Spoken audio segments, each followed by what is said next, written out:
Good morning. Today we have many important topics on our agenda, including trade relations with India and China and trade relations with the U.S.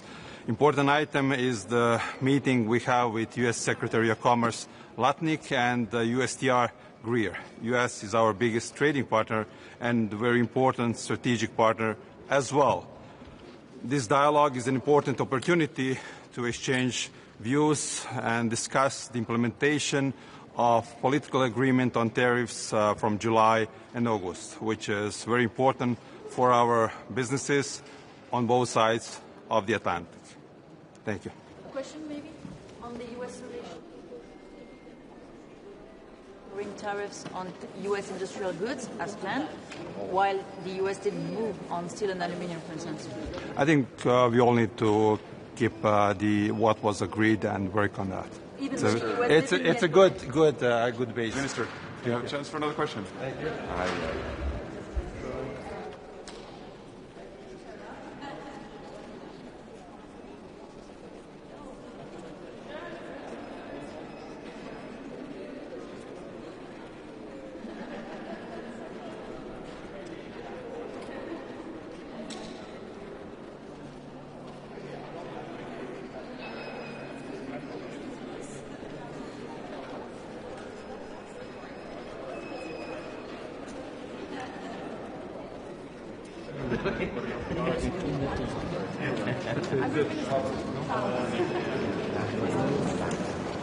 Good morning. Good morning, everyone. There are a lot of topics this morning, obviously, and let me start from the meeting that we will have with our American colleagues that are visiting EU today, and I'm really looking forward in discussing our agenda of cooperation, transatlantic agenda of economic security. That is something that we have to work on and build right now. We cannot be in the permanent fixing phase. We have to have the normal agreement on steel and aluminium and work on it. We have to implement swiftly what was agreed back in August, and that is what I'm really looking into. And then we have to prioritize our tasks. And of course, the very urgent one is to build the strategy and right decisions on pushing back China's offensive economic policies, coercive policies, absolutely unfair control of exports of rare earths and other goods that are needed for our industries. If we are not doing this, we will be lost, be it here in Europe or be it within the transatlantic community. So this is the time right now to push back on China and do it together with American friends. Second big thing for Lithuania, and I will use my opportunity to inform again Council on the developments with our border with Belarus.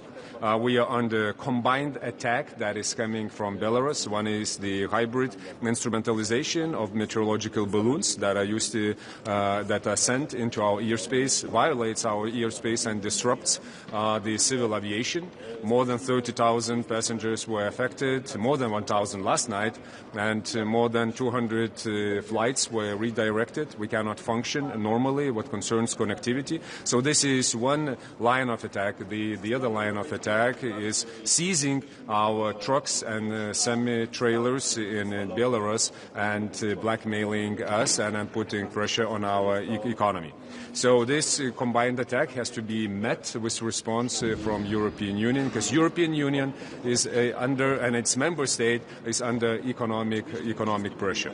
And that is what the European Union has to do: protect its member states, protect its companies, protect the property of its companies. And the way to do it is to impose more sanctions on Belarusian economy, on trade, and on the representatives of the regime. So this will be the call from Lithuania.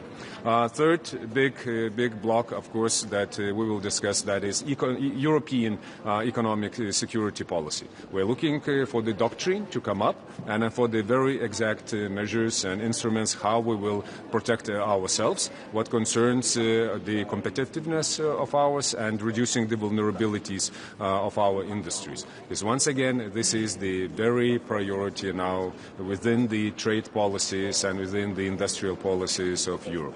And Lithuania is one of the countries that is already implementing the best practices, and we're looking forward to expand it. Do you expect pressure from your U.S. counterpart given the tariff deal has to be?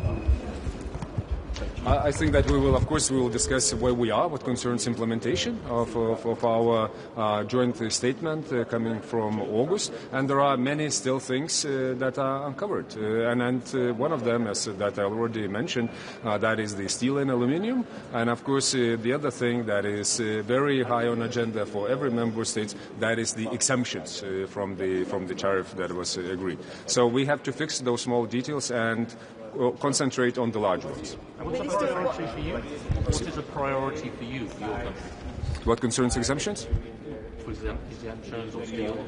Yes, of course, we're very interested in agreement on steel and aluminium. We have producers that suffer now with the extra tariffs.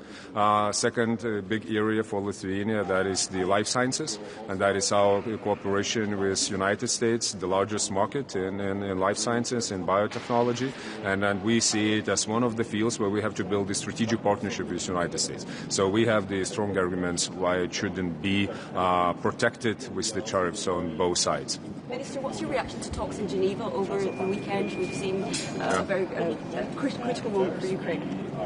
We remain consistent on the very principles how the long-lasting peace has to be achieved. First of all, we have to agree on fundamentals. We have to commit to fundamentals. And those fundamentals are sovereignty, territorial integrity, and independence of Ukraine. And if we put the theft of territory into any agreement, this is the betrayal of international law. And no one can trust in the future that aggression won't be repeated at the very same place or in any other direction, be it other smaller countries that are in the neighborhood of Russia. So fundamentals, first of all, whether they are protected or not. The second big part is accountability. From what I read, when I see the word amnesty to the war crimes, this hits the red lamp into many heads, in mine too. So accountability is important for the crime of aggression, for war crimes that were committed within the Ukraine territory, for abduction of children, for destruction of the property, and then for the abduction of civilians. So everything has to be put back where it belongs. Territory given back to Ukraine, and children returned to their homes. The same with civilians, and those that are responsible, they have to be prosecuted. Only then we can speak about accountability that was implemented. Otherwise, it is impunity, and we know what impunity brings. Impunity brings more aggression, and with Russia, that's the rule that was proven so many times previously. But if there is the progress as the parties are signaling us and reporting, of course we commend it that the talks are progressively improving, and looking forward to also for Europe to step in those parts that cannot be discussed without Europe. That is the European security. We know what Russia wants. Russia wants to dismantle NATO. Russia wants to push out Americans from Europe, to review the security architecture, and we have to be there where it is discussed, and especially with our allies and partners. So as the process is starting, it's good that we once again have the process, but we cannot forget what is really important. And what is really important for today, that's the ceasefire. Russia has to agree with the unconditional ceasefire as Ukraine did more than 250 or 60 already days ago. Thank you all.